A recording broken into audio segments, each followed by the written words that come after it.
Hello, hi. I am Bashir, Assistant Professor Economics, Calcutta Government College. Today I am here with you a new topic from International Economics, Factor Price Equalization Theorem. This topic is very helpful for the students who are doing their masters in economics and also the one who prepare for various competitive exams related to economics.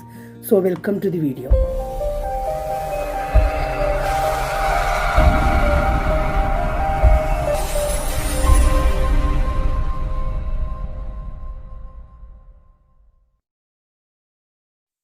Now back to the topic, the basic sources for the Hexter-Oylin theory of international trade that we can found from first by Hexter in 1919 of his work, The Effect of Foreign Trade and Distribution of Income, and later by his student Oylin in 1933 of his work Interregional and International Trade. From Hexter-Oylin trade theory, we have studied the meaning of comparative advantage. And it is the two-factor trade model. Now to get more complete understanding of the interrelationship between variables in the general equilibrium system, we now turn our attention to the effects that trade will have on the factor prices.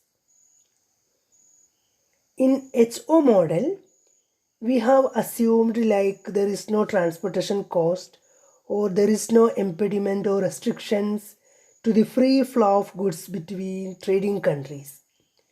Then when trade is introduced, commodity prices will be the same in both countries. But what about factor prices? Or what effects will trade have on the factor prices? So this problem of factor price equalization has led to much controversy among economists. So the first published proof for the factor price equalization theorem can be found in P.A. Samuelson's work on International Trade and the Equalization of Factor Prices, which was published in 1948, and in 1949 his International Factor Price Equalization once again. So this factor price equalization theorem that we are going to see much detail in this video. Now we examine the factor price equalization theorem. It is really a corollary because it follows directly from the HO theorem and holds only if the HO theorem holds. That is why this theory is sometimes referred to as Hexter-Oylin-Samuelson theorem. So this factor price equalization theorem can be stated like this. International trade will bring about equalization in the relative and absolute returns to homogeneous factors across nations. Now, one central assumption to the theory of international trade is that factors of production are completely immobile between countries. More specifically, we have assumed that factors of production are completely mobile within each country, but that they cannot cross across the countries.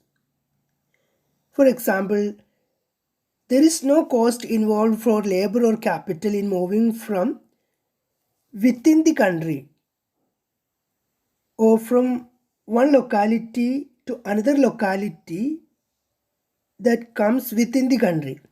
But it is impossible for labor or capital to move from one country to another country. Now let us for a moment remove this assumption and instead assume full mobility of factors internationally, that capital and labor can move freely without cost. Then it is quite obvious that factor prices would be the same in all countries. For example, if workers in one country had lower wages than the workers in the another country, then they would move to the country where the wages of the labor is higher, as there are no transportation costs and other impediment to the migration of labor. So in this process of full mobility of labor, wages in the two countries would be equalized. In the same manner, capital would move to the countries where return to capital are highest. Thereby return to capital would be equalized and rental price for 1 unit of capital would be the same everywhere. Now, we will demonstrate that in a world where factors of production cannot move between countries, but where goods can move freely. So, here trade in goods can be viewed as a substitution for factor mobility.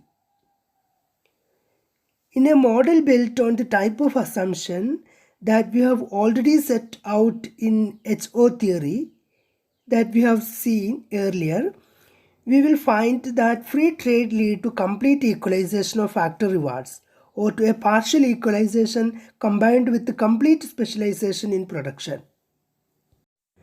Now, we are going to analyze the factor price equalization theorem with the help of box diagram with the same production function in the two countries. So here we will use the box diagram in order for factor endowment comparison between the trading countries. As usual, we will use or base our argument in terms of the two country, two good and two factor model of production. Here we will retain all the assumptions that we have already listed in HO theory for its analysis. And one of these assumptions was that production function differ between goods but are the same in both countries. So it might be useful for us to give a geometric illustration of this fact that we can see in this figure where the box OC-O-D represent total factor endowment in country 1 and the box OC-O-D represent total factor endowment in country 2. So from this we can read that country 1 is abundant in capital measured in physical amount as C1 by L1 greater than C2 by L2.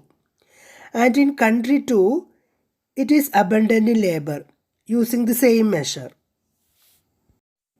Now with this box diagram we measure production of good A from the lower left hand corner and production of good B from the upper right hand corner. As production functions are the same in both countries, the AA isochrones are identical for both countries. This you can easily see from the figure that for good A, because production of this good is measured from the O corner in both countries. The BB isochrones are also the same in the sense that they both illustrate the same production function, even though the production of this good in country 1 is measured from the O dash corner and production in country 2 is measured from the O double dash corner. You can also see from the figure that labor is measured on the horizontal axis of the box and capital on the vertical axis. From the way the isochrones are drawn, it follows that good A is labor intensive good and good B is the capital intensive good. Now, with the help of this box diagram, we are going to illustrate the two situations. The first, factor prices under autarky, that is, a country before opening into the trade, and commodity and factor prices after trade, that is, the implication of international trade on commodity and factor prices that we will discuss under factor price equalization theorem. Coming to the first case, that is factor prices under autarky, that is in isolation or before trade, the two countries can produce anywhere on the contract curve in their respective boxes. For that we have this figure which illustrates the same situation that as we seen in the figure just before, but for the convenience the isochrones are omitted here. Now let us assume for the sake of reasoning that country 1 produces at point P on its contract curve that country 2 will produce at point P dash. So what about or what will be the implication for factor prices? We can see that in the figure country 1 uses more capital intensive method of production than country 2 in both line of production. Production function are the same in both countries and they are homogeneous of first degree.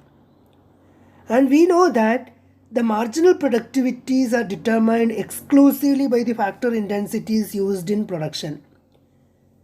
Because country 1 uses more capital per unit of labor than country 2, the marginal productivity of capital at P in country 1 will be lower than the marginal productivity of capital at P dash in country 2.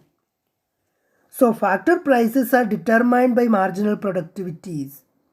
So from this it follows that the prices of capital will be lower in country 1 than the country 2 and that the return for labor, that is the wage, will be higher in country 1 than in country 2.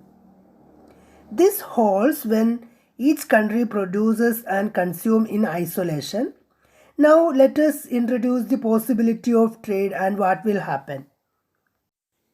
Now we will illustrate the factor price equalization theorem based on both geometric illustration and some mathematical notations.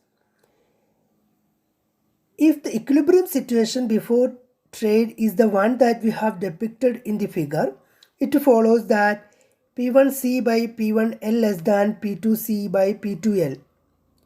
Then we know from the HO theory that where capital is relatively cheap, will export the capital intensive good when the country start to trade, and that country 2 will export the labor intensive good. This follows from a straightforward application of the Heckscher-Ohlin theorem. Now we can see in the figure that good B is the capital intensive good and good A is the labor intensive one. Hence, when trade starts, country 1 will move along its contract curve from point P towards the O corner and country 2 will move from point P dash along its contract curve towards the O double dash corner. So the possible equilibrium points when the two countries trade are shown in this figure. Here the boxes and the contract curve are the same, but the differences is that country 1 now produces at point T and country 2 produces at point T dash. So these are the production patterns which are possible under trade. So what are the implications for factor prices? That we will analyze under factor price equalization. So we will use the same figure and also some mathematical notation to prove this factor price equalization theorem. Now, because of the assumption about constant return to scale, the marginal productivity of labor and capital will be constant along any ray from the origin that you can see in the figure as OT T dash.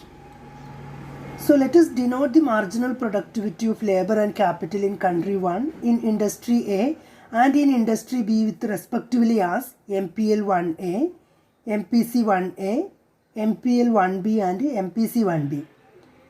In the same way, let us denote the marginal productivities in the respective industries in the second country with MPL2A, MPC2A, MPL2B and the MPC2B. We can see that labor and capital are used in the same proportion in industry A in both countries at T and T dash. So from this it follows that MPL1A is equal to MPL2A and that MPC1A is equal to MPC2A. Furthermore, the line O dash T is parallel to the line O double dash T dash. Hence, the factors of production are also combined in the same proportions in both countries in industry B2.